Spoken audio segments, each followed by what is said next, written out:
E aí, pessoal, como que vocês vão? Eu tô aqui novamente, então fazendo aqui a sequência, né, do mesmo projetinho que eu fiz no vídeo anterior, que basicamente é usando a OpenAI, uma inteligência artificial, um serviço, né, que cria imagens através do input, né, que o usuário digita aqui e faz a busca. Então, tá funcionando como planejado, né? Então eu meio que parei lá no mesmo ponto, né, do final do último vídeo e apenas aqui fiz algumas poucas modificações, só adicionei aqui uma mensagem de criando imagem, né? Que já vou explicar por que que eu fiz isso. Mas é basicamente esse o ponto em que estamos. Eu queria aqui nesse vídeo falar um pouco primeiramente sobre o código aqui.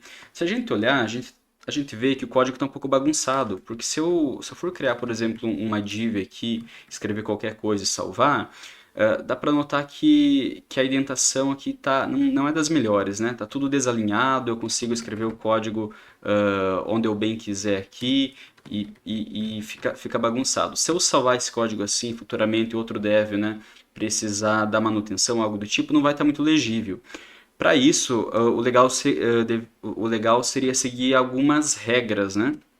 E eu vou fazer isso usando basicamente o Prettier e o ESLint. Caso vocês não saibam, Prettier e ESLint eles servem meio que para padronizar o código de um projeto, né, de forma que, mesmo que tenha 5, 10, 20 pessoas trabalhando em um projeto, a padronização final ali seja a mesma. Então, por exemplo, se a gente olhar aqui no final dessa instrução, né, dessa função, dá para ver que não tem ponto e vírgula. Mas se você olhar aqui, por exemplo, dá para ver que tem, aqui também. E aí, qual seria o correto? Bom, nada é exatamente correto, não é uma questão de correto e errado, é uma questão de padronização, né? E o Prettier e o ESLint trabalhando junto, né, são perfeitos porque eles acabam facilitando isso, automatizando isso. Então é o seguinte, primeira coisa que eu vou fazer é criar aqui, eu vou instalar, então vou dar npm install save dev, vou instalar em modo de desenvolvimento, porque eu só preciso disso na hora de desenvolver, né, a aplicação. Então vou fazer aqui o install do Prettier, ele vai instalar rápido. Eu vou vir aqui e já vou instalar também a biblioteca do ESLint para funcionar junto com o Prettier. Eu vou deixar esses links aqui na descrição para vocês darem uma lida melhor. Eu não vou entrar muito em detalhes de como usar o Prettier, não é o objetivo aqui. Eu vou fazer o uso mais básico possível dele, só para vocês verem o potencial dele. Eu vou copiar aqui também a forma de instalar o Prettier com o ESLint. Então vou vir aqui e vou instalar também. Perfeito. Enquanto instala, eu já vou criar aqui um arquivo chamado .eslint rc.json, que é basicamente aqui onde eu vou configurar e dizer para minha aplicação a forma que o código tem que funcionar, a forma como as regras, né, que o código precisa seguir e se não forem seguidos, né, vai dar como errado ou vai dar aviso de erro e algo do tipo. A primeira coisa aqui que eu preciso fazer é fazer o extends. Nesse extends eu passo aqui num array configurações. Eu falo o seguinte, olha, siga as regras de um React App. Por quê? Porque eu estou, né, usando o React para construir esse site. Além do React, usa também as regras do Prettier. Use as regras do React e do Prettier.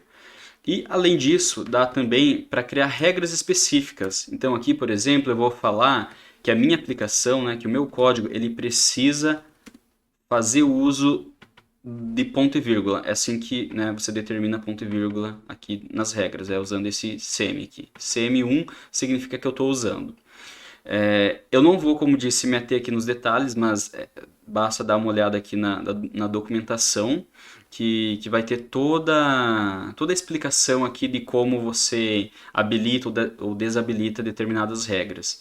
Então, se eu salvar aqui e voltar aqui no código e clicar em salvar, nós vimos que nada aconteceu, porém aqui ó, ele já está dando um aviso, ele está falando o seguinte, olha, está faltando ponto e vírgula.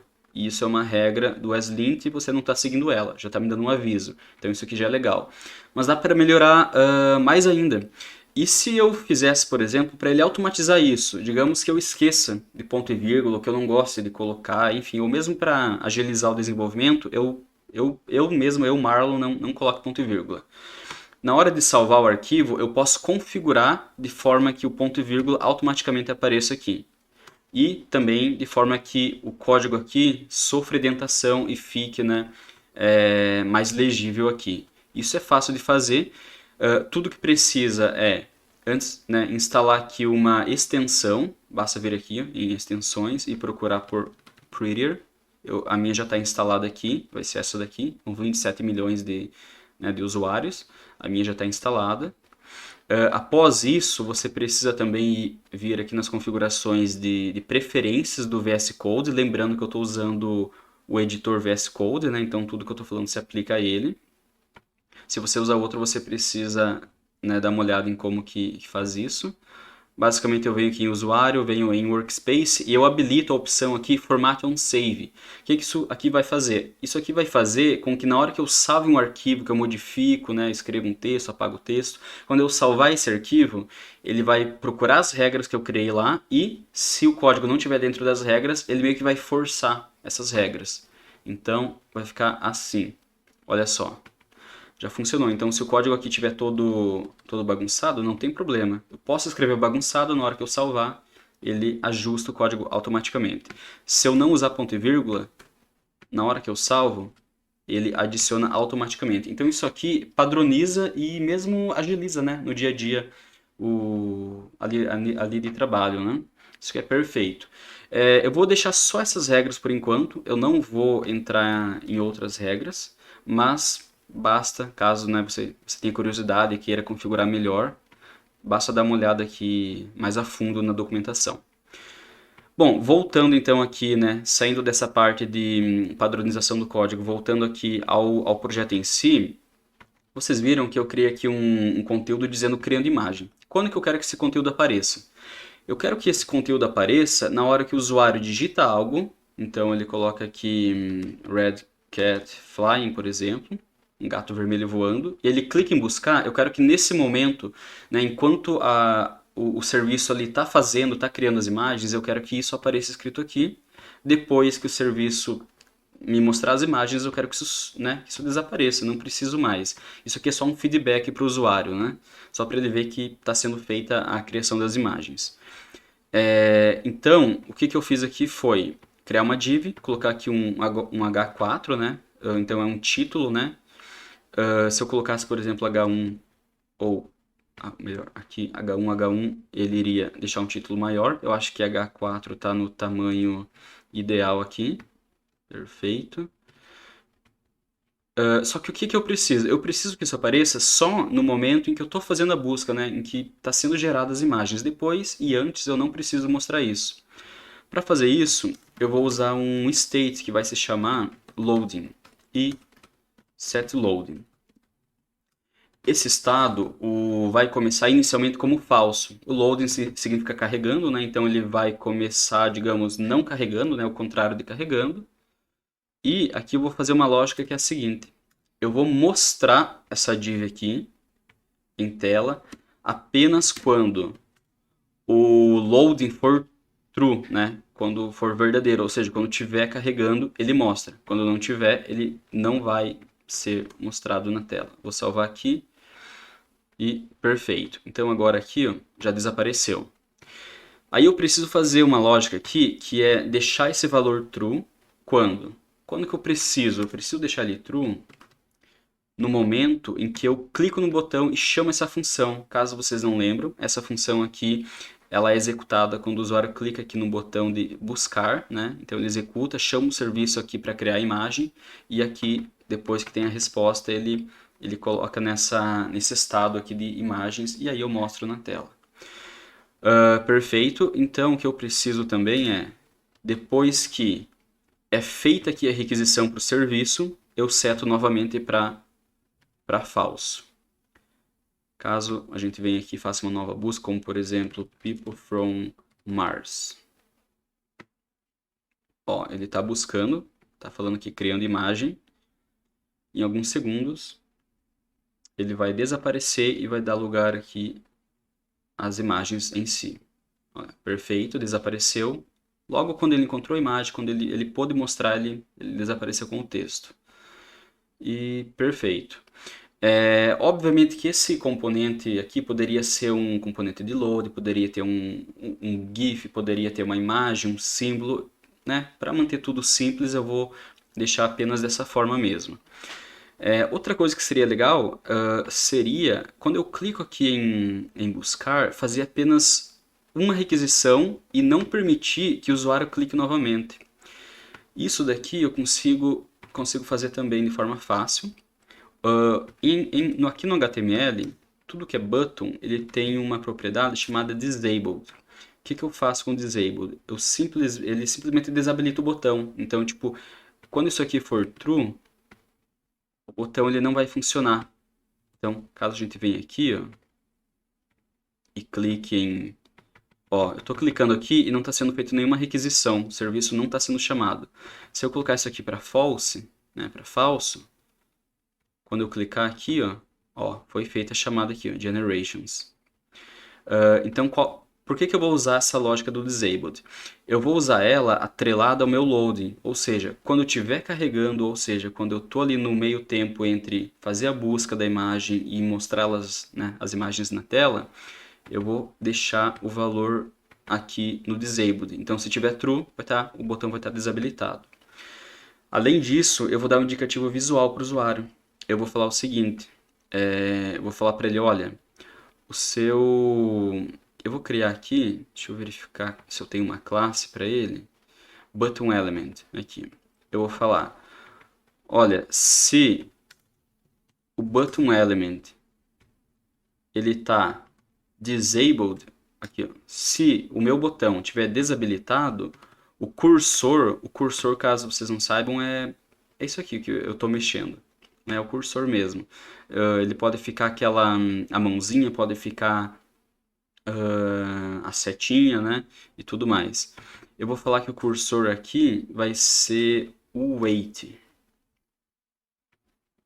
Então é o seguinte, quando eu clicar aqui, ó, o próprio HTML faz isso. Ele não deixa eu clicar e também, se eu colocar aqui o mouse em cima, ele vai dar um indicativo aqui de que está carregando alguma coisa. Novamente, isso aqui tem várias estratégias. Eu poderia simplesmente mudar a cor do botão, ou fazer o botão desaparecer, ou colocar um componente aqui de spinner, né, girando no lugar do botão. Eu vou manter assim, como disse, para manter tudo mais simples, né, só para mostrar que tem a possibilidade de fazer todo esse controle de componente, né, e fluxo. Outra coisa que seria legal também seria eu não permitir que o usuário mande um texto vazio, porque caso eu faça isso, vai dar um erro lá no serviço. Então, o que eu posso fazer é o seguinte, eu até vou fechar aqui esse arquivo, o que eu posso é fazer isso, eu só vou chamar o serviço se tiver valor aqui no meu cert key, ou seja, se não tiver valor, eu nem vou chamar o serviço, então eu vou fazer isso aqui. Se eu tiver um termo, eu faço a busca, né, e o fluxo, né, funciona como já está funcionando. Se não tiver, eu até vou dar um return aqui. Se não tiver, eu vou dar um alerta e eu vou falar, digite algo antes. Então aqui, ó, opa, ele está criando aqui a imagem. Só esperar mais um segundo. Deixa eu até fazer o seguinte. Ó, então, se eu clicar aqui, ó, ele não chamou o serviço e eu mandei, né, uma mensagem ali para o usuário final falando, olha, digite algo antes, tem um erro aqui. Obviamente que essa janelinha aqui ela é bem básica também, mas em cima disso dá para fazer uma janela melhor, dá para jogar um componente tipo na tela inteira, ou escrever algo na tela aqui dizendo que falta, né, digitar algo, ou deixar isso aqui com uma borda vermelha, algo do tipo. Mas aqui eu vou também deixar dessa forma bem básica. Outra coisa que dá para melhorar aqui é o seguinte, aqui na minha imagem, eu vou colocar um indicativo, quando eu passar o mouse em cima da imagem, eu vou colocar um destaque nela. Para isso, é da seguinte forma, eu vou pegar aqui a tag de imagem, eu vou usar a classe imagem, então depois eu posso também entrar em detalhe do porquê eu estou fazendo dessa forma, mas por enquanto eu vou fazer o seguinte, eu vou falar que quando eu tiver esse hover aqui, fala que quando o mouse estiver em cima do componente, eu aplico esse CSS, né? Eu aplico essa folha de estilo. Então aqui eu vou falar o seguinte, olha, quando o mouse estiver em cima da imagem, a borda vai ter 2 pixels, vai ser sólida e vai ser da cor vermelha. Então aqui, se eu colocar People from Mars, flying, tô colocando umas frases bem viajadas mesmo, que é para ver o que essa inteligência pode fazer. Se ela é, olha, bem doido. E olha só, quando eu passo o mouse em cima, se vocês notarem, ela está com a borda já vermelha, né, indicando que, né, visualmente para o usuário que ele está ali com o mouse em cima. Isso aqui também é tratamento, né, meio que besteira, mas que ali dá um toque legal. A cor também seria legal deixar outra, enfim, eu vou manter essa. Outra coisa que eu vou fazer é falar que o cursor vai ser um pointer. Então, quando o cara colocar aqui o mouse em cima, ele vai mostrar a mão, né, a mãozinha aqui. Quando sai, ele perde isso e vai manter aqui a borda também vermelha. Se eu fizer aqui outra busca, eu, eu mostro também aqui o componente de criar imagem. Então aqui people from Mars meeting people from Earth, por exemplo. Tudo funcionando, aqui continua funcionando. E aqui ele criou toda essa arte aqui. E é isso.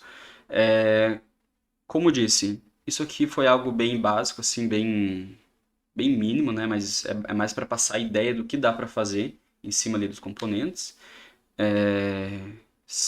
Em seguida, eu quero também melhorar outros aspectos aqui do projeto, como, por exemplo, colocar essa chave aqui de API de forma segura no projeto, que eu comentei lá no primeiro vídeo.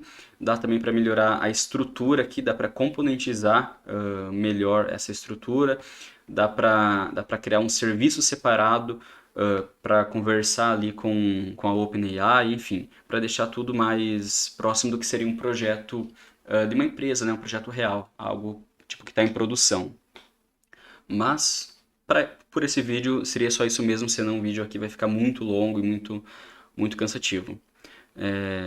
Bom, é isso e até o próximo.